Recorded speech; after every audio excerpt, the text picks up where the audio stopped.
ఈ కుట్రలకు కుతంత్రాలకు కాలం చెల్లింది. సమర్థవంతంగా ఎదుర్కొనే శక్తి ఎన్డీఏ గవర్నమెంట్కి ఇక్కడ ఉంది.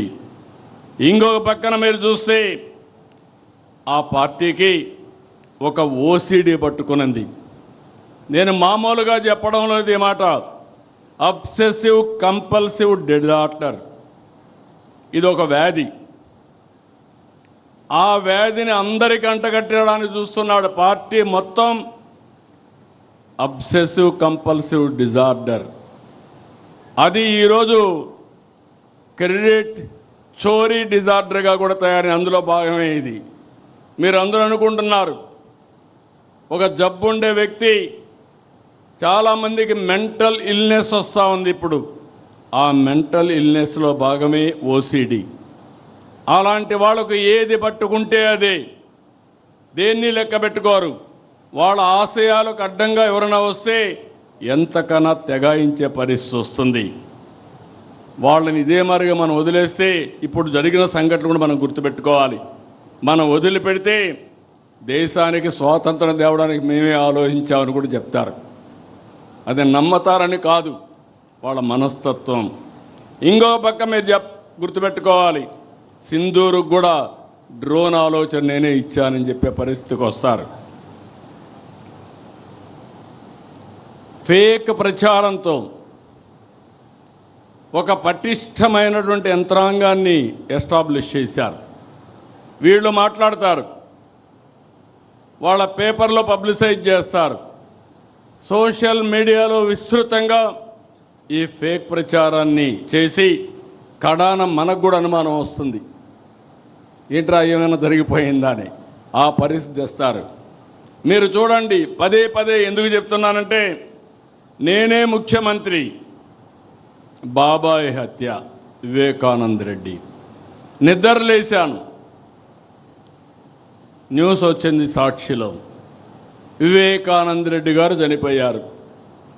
ఇమ్మీడియట్గా నేను బాధపడ్డా, ఒక మంచి వ్యక్తి చనిపోయాడు అనే బాధ కలిగింది.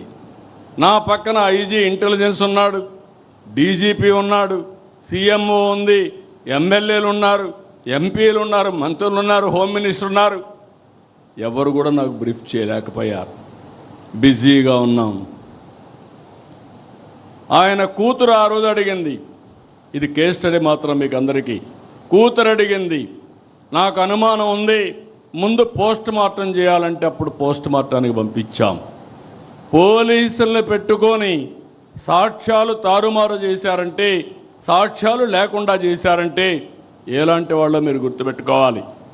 పోస్ట్ మార్టంకి వెళ్తే షాకింగ్ నిజాలు. గొడ్డలతో తలంతా ఇచ్చేస్తే మొత్తం రక్తం వచ్చి కుట్లేసి అంత్యక్రియలు పంపించే పరిస్థితికి వచ్చారు. రూమ్ అంతా లాగారు, బెడ్రూమ్ అంతా కూడా బెడ్ మార్చలేకపోయారు, కానీ బెడ్ అంతా రక్తం, గోళ్ళంతా రక్తం కడిగారు, కానీ ఆ మరకలు చెడపలేకపోయారు. అక్కడి నుంచి సాయంత్రం డ్రామా మారిపోయింది. ఆ డ్రామాను మీరు చూసే సాయంత్రానికి నా తండ్రి చనిపోయాడు, ఆ రోజు చంపేశారు, ఇప్పుడు ఒకే దిక్కు పెద్ద దిక్కు మా చిన్నాన్న, ఆయన్ని కూడా చంపేశారు, పెద్ద దిక్కు కోల్పోయాను. వాళ్ళ చెల్లెలు నమ్మింది. మీరు గుర్తుపెట్టుకోవాలి, it is not that easy. ఇలాంటి ఓసీడీ జబ్బుండే వాళ్ళు ఏం చేస్తారనే దానికి ఇది ఒక ఉదాహరణ మాత్రం. నమ్మితే తెల్లవారు నిద్రలేస్తే, ఆ రోజు మాట్లాడలేదు, తెల్లవారు నిద్రలేస్తే సాక్షి పేపర్ చూస్తే నా చేతిలో కత్తి పెట్టి నారాసుర రక్త చరిత్రని నా మీద పెట్టేసే పరిస్థితికి వచ్చారు. అదే రోజు మీరు గుర్తుపెట్టుకోవాలి, ఇవన్నీ బయట వస్తాయని కోర్టుకు పోయి, హైకోర్టుకు పోయి స్టే ఆర్డర్ తీసుకొచ్చారు, ఎవ్వరూ మాట్లాడకూడదని గ్యాగ్ ఆర్డర్స్ తీసుకొచ్చారు. అక్కడి నుంచి సానుభూతి పొంది ఎన్నికల్లో గెలిచారు. గెలిచిన తర్వాత వాళ్ళ చెల్లి అడిగితే మరిచిపోమన్నారు. అక్కడి నుంచి ఆ అమ్మాయి రోడ్డు మీద పడి ఇప్పటికి కూడా పోరాడుతూ ఉంది. ఏం చేశారో మీరు అందరూ చూస్తున్నారు. ఇంకా కూడా న్యాయం జరిగే పరిస్థితి కనపడలేదు. ప్రజాస్వామ్య వ్యవస్థలో